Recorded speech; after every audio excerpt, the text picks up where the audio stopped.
Caso, donde en este caso tenemos lo siguiente.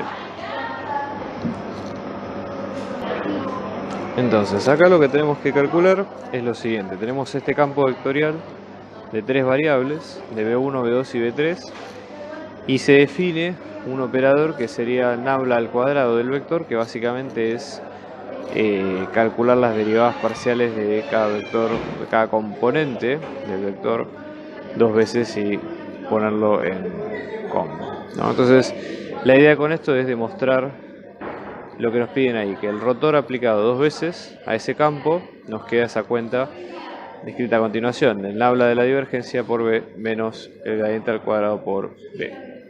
Entonces, vamos a empezar con lo más importante. ¿Sí? Empecemos con tomando un lado de la ecuación y ir calculándolo en partes y después ver qué es lo que nos piden por separado, ¿no? Tenemos el rotor de B, ¿sí? Que es el nabla por B. En este caso, esto lo que nos va a quedar va a ser en las componentes, si ustedes hacen las componentes de cada caso, ¿sí? Vamos a tener, para empezar, ¿sí? Vamos a tener I, J, K, derivada de nada respecto de X, derivado de nada respecto de Y, derivado de nada respecto en Z, y después tenemos B1, B2 y B3. Y luego, ¿no? El determinante de este caso. Entonces, por ejemplo, acá lo que vamos a tener va a ser, abrimos en partes, tenemos la derivada de B3 respecto de Y menos la derivada de B2 respecto en Z. Luego tenemos la derivada de B1 respecto en Z menos la derivada de B3 respecto en X. Y luego tenemos la derivada de B2 respecto en X menos la derivada de B1 respecto a en Y. Entonces va a tener esta forma básicamente. Luego lo que hay que hacer es aplicar nuevamente el rotor. Entonces vamos a aplicar el rotor por B y el rotor nuevamente de todo esto. Entonces volvemos a tener la matriz, ¿sí? O sea, vamos a tener en este caso I, J, K, la derivada respecto en X, la derivada respecto en Y, la derivada respecto en Z, de toda esta cuenta, ¿no? Entonces vamos a tener. Acá yo les diría que es más que nada es importante tener prolijidad, digamos, con las cuentas, por el simple hecho de que como son muchos cálculos y es fácil perderse, nada, digamos, hay que tener dentro de todo un orden y tratar de, digamos, si uno ve que se puede llegar a perder por algún motivo, bueno, nada, parar un poco y tratar de ser más ordenado en ese sentido. Eso sería un poco a lo que estamos apuntando nosotros ahora. Entonces, vamos a poner acá las componentes vectoriales, como este es un vector largo, las vamos a poner acá en columnas, ¿sí? Primera componente, segunda componente y así sucesivamente. Entonces vamos a tener la derivada respecto en Y de cada una de estas partes, ¿sí? Lo que vamos a tener es la derivada segunda del vector 2, primero en X, luego en Y, menos la derivada segunda del vector 1, primero en Y dos veces, ¿sí?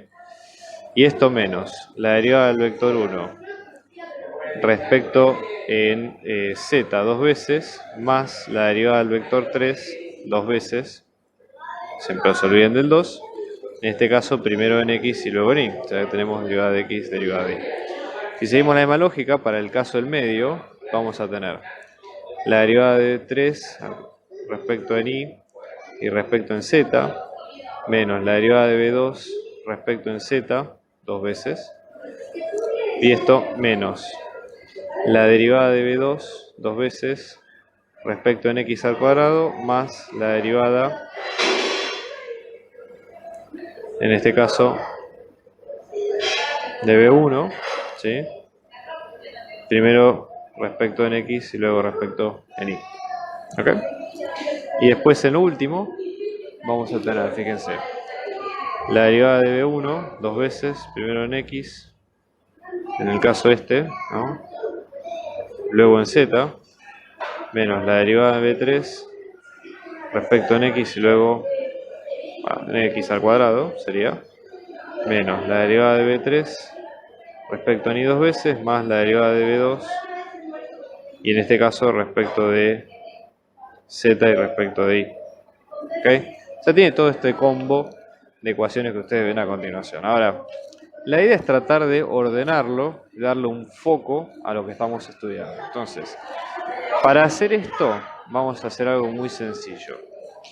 En este caso, si vamos a ordenar, fíjense, un tip para ordenar esto sería ordenarlo por cómo está la ecuación que pedimos demostrar. Entonces, vamos a tener la parte de la divergencia en verde. Yo voy a señalar en verde los términos que están con la divergencia. Entonces, por ejemplo, tenemos esto mismo, y esto mismo, y esto. ¿Por qué lo estamos poniendo de esta forma? Porque en el fondo, nosotros al haber usado o al haber calculado la divergencia de B, ¿sí? Decimos, bueno, ¿qué es el nabla por la divergencia de B? Para empezar, ¿no? Nabla por, en este caso esto sería nabla por B.